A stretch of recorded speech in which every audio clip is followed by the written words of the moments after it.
નમસ્કાર, વીટીવી ગુજરાતી.com પર તમારું સ્વાગત છે અને મારું નામ છે કરણ ચડોદરા. ગુજરાતના મોટા ભાગના જિલ્લાઓમાં અત્યારે વરસાદ પડી રહ્યો છે. હેલો. આ રોજે તમે વિંડી બતાવી રહ્યા છો. હરેક જગ્યાએ વરસાદ પડી રહ્યો છે. આ અમદાવાદમાં પડશે ક્યારે યાર? અરે, જો તમને પણ એ પ્રશ્ન હોય ને કે અમદાવાદ જેવા જિલ્લાઓમાં ક્યારે વરસાદ આવશે, તો હવે આજે એનો પણ જવાબ હું આપી દઉં છું કે અમદાવાદમાં ક્યારે વરસાદ પડશે.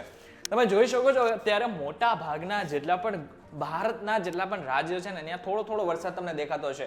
જે બ્લુ કલરનું તમને જે દેખાઈ રહ્યું છે એ બ્લુ કલર બતાવી રહ્યું છે આપણને કે ત્યાં વરસાદ છે. જે ગ્રીન કલરનું દેખાઈ રહ્યું છે ત્યાં થોડો વધારે વરસાદ છે અને જે રેડ કલર દેખાઈ રહ્યું છે એ જગ્યા ઉપર અત્યારે ધોધમાર વરસાદ પડી રહ્યો છે. જો તમે અરબ સાગરને ધ્યાનથી જોશો ને તો અરબ સાગરમાં એક સિસ્ટમ સક્રિય થઈ ગયેલી છે. એ સિસ્ટમમાં તમને દેખાતું હશે કે ગ્રીન કલર અને રેડ કલર દેખાતો હશે. હવે જે સિસ્ટમ છે ને ધીરે ધીરે ગુજરાત તરફ આવી રહી છે અને આ બાજુ જોવા જઈએ તો જે ઓલરેડી જે મોન્સૂનની જે સિચ્યુએશન છે એ પણ ઉપર ઉઠી ગઈ છે. એટલે કે મુંબઈથી વરસાદ આગળ નીકળી ગયો છે અને હવે મોટા ભાગના તમે જેટલા પણ જિલ્લાઓ છે ને એ ત્યાં તમે વરસાદ જોશો. પરંતુ જે મધ્ય ગુજરાત છે ને એટલે કે અમદાવાદ, વડોદરા જેવા જિલ્લાઓમાં અત્યારે હાલ થોડો ઓછો વરસાદ પડી રહ્યો છે. પરંતુ હવે આવનારા 2 થી 3 દિવસની અંદર ત્યાં પણ વરસાદ આવી જશે. અત્યારે જો એટલે કે 27 તારીખની વાત કરીએ તો 27 તારીખે મોટા ભાગના જિલ્લાઓમાં તમને થોડો વરસાદ દેખાતો હશે. પરંતુ ખાસ કરીને જામનગર, ભાણવડ, રાજકોટની વાત કરીએ એટલે કે સૌરાષ્ટ્રના મોટા ભાગના વિસ્તારમાં હાલ વરસાદ આવી રહ્યો છે.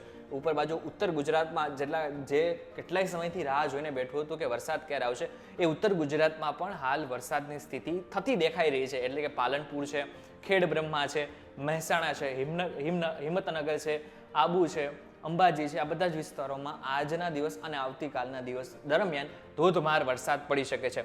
જો કચ્છની વાત કરીએ તો કચ્છમાં ખાસ કરીને ભાડલી છે, નળિયા છે, માંડવી છે, ગાંધીધામ છે, આ બધા જ વિસ્તારોમાં છૂટોછવાયો વરસાદને લઈને ધોધમાર વરસાદ પડી શકે છે. પરંતુ જો અમદાવાદની હજી વાત કરીએ તો અમદાવાદને હજી 1-2 દિવસ રાહ જોવી પડી શકે છે. કારણ કે આપણને દેખાઈ રહ્યું છે કે અમદાવાદની આસપાસના હજી વિસ્તારોમાં ક્યાંય તમને બ્લુ કલરનું નથી દેખાઈ રહ્યું. એનો મતલબ એમ થાય છે કે હજુ પણ આપણે થોડીક રાહ જોવી પડી શકે છે. એટલે કે 1-2 દિવસ જેટલી રાહ જોવી પડી શકે છે. હવે જો 28 તારીખની વાત કરીએ, 28 તારીખે શું સ્થિતિ બની રહી છે તો 28 તારીખે જોવા જઈએ તો મોટા ભાગના જિલ્લાઓમાં ફરી એકવાર એ સ્થિતિ છે. પરંતુ હા, એક વસ્તુ છે કે જુનાગઢને આ વખતે વધારે પડતો વરસાદ આવતીકાલે જોવા મળી શકે છે. જુનાગઢથી સોમનાથથી પોરબંદર આ જેટલો પણ પટ્ટો છે આ બધા જ પટ્ટામાં ધોધમાર વરસાદ પડવાની શક્યતાઓ વ્યક્ત કરવામાં આવી રહી છે. આ સાથે જો આપણે વધારે ઝૂમ કરીશું તો આપણે વધારે ખ્યાલ આવશે કે જુનાગઢની સાથે સાથે વેરાવળ, પોરબંદર મેં જેવી રીતના તમને કીધું, ભાણવડ છે, દ્વારકા છે, સાયલા છે, આ બધા જ વિસ્તારોમાં ધોધમાર વરસાદ પડી શકે છે. જુનાગઢની આસપાસનો વિસ્તાર એટલે કે વિસનગરની વાત કરીએ, વિસનગરમાં મોટાભાગના વિસ્તાર, કેશોદ છે, કેશોદમાં કાલે સારો વરસાદ પડી શકે છે. માંગરોળ છે, કદાચ છે, કુતિયાણા છે, ઉપલેટા છે, બગસરા છે, ધારી છે, તુલસીશ્યામ છે, ઉના છે, કોડીનાર છે, આ બધા જ વિસ્તારમાં આવતીકાલે લગભગ 6 વાગ્યાની આસપાસ, સાંજના 6 વાગ્યાની આસપાસ ક્યાંક વરસાદ આવી શકે છે. જો ભુજની વાત કરીએ, કચ્છની વાત કરીએ તો નાગવેલી અને નલિયા અને સિસગઢ અને માંડવી આ બધા જ વિસ્તારોમાં ધોધમાર વરસાદ પડી શકે છે. કચ્છની વાત કરી લીધી તો આ બાજુ જોવા જઈએ તો મધ્ય ગુજરાતમાં ફરી એકવાર અમદાવાદને થોડી હજી રાહ જોવી પડશે. અમદાવાદ ને વડોદરા અને ખાસ કરીને આવતીકાલે વડનગર આ બધા જ વિસ્તારોમાં થોડો ઓછો વરસાદ દેખાઈ શકે છે. 29 તારીખની વાત કરીએ, 29 તારીખે શું સ્થિતિ બની રહી છે? 29 તારીખે ફરી એકવાર કચ્છમાં થોડો વધારે વરસાદ અને મધ્ય ગુજરાતમાં મેં તમને જેવી રીતના કીધું હતું કે ગુજરાતમાં ખાસ કરીને અમદાવાદ સહિતના વિસ્તારોમાં 2 દિવસની અંદર વરસાદ આવી શકે છે. એટલે કે આજે નથી પરંતુ 2 દિવસની અંદર વરસાદ આવશે. તો જેવી રીતના દેખાઈ રહ્યું છે સિચ્યુએશન એ પ્રમાણે જોવા જઈએ તો ચોટીલાથી લઈને અમદાવાદ, દસડા, વિરમગામ, અમદાવાદ, ગાંધીનગરનો હજી સુધી ઓછો વરસાદ હતો ગાંધીનગરમાં. તો એ પ્રમાણે જોવા જઈએ તો ગાંધીનગર, મહેસાણા આ બધા જ વિસ્તારોમાં ધોધમાર વરસાદ પડવાની શક્યતાઓ છે. તો પછી 2 દિવસ પછી જે સૌરાષ્ટ્રનો ભાગ છે ત્યાં ઓછો વરસાદ પણ એટલે કે દરિયાકાંઠાનો જે વિસ્તાર છે ત્યાં ઓછો વરસાદ દેખાઈ શકે છે 2 દિવસ બાદ. પરંતુ હા, ઉપર જોવા જઈએ તો કચ્છમાં વાત કરીએ તો રાપર એક એવું છે કે જ્યાં રાપર, ધોલાવીરા અને લોડાણી અને બેલા આ બધા જ વિસ્તારોમાં ધોધમાર વરસાદ પડવાની શક્યતાઓ છે. હવે જે ધોધમાર વરસાદની વાત કરીએ છીએ, ધોધમાર વરસાદમાં પણ ધ્યાન રાખવાનું છે કે વીજળીના ચમકારા સાથે પવન ફૂંકાઈ શકે છે.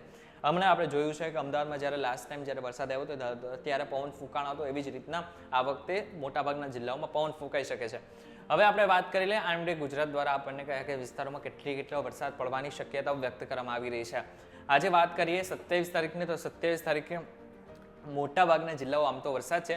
પરંતુ જે બ્લુ કલરનો તમને વરસાદ દેખાઈ રહ્યો છે બધા જ વિસ્તારમાં ધોધમાર વરસાદ અને પાટણ, બનાસકાંઠા, મહેસાણા, અમદાવાદ, ગાંધીનગર, ખેડા, આણંદ, પંચમહાલ, મહીસાગર, દાહોદ અને અરવલ્લી આ બધા જ વિસ્તારોમાં છૂટો છવાયો વરસાદ પડી શકે છે. એટલે કે સામાન્ય વરસાદ પડી શકે છે, કોઈક જગ્યાએ પડી શકે છે તો કોઈક જગ્યાએ ન પણ પડી શકે.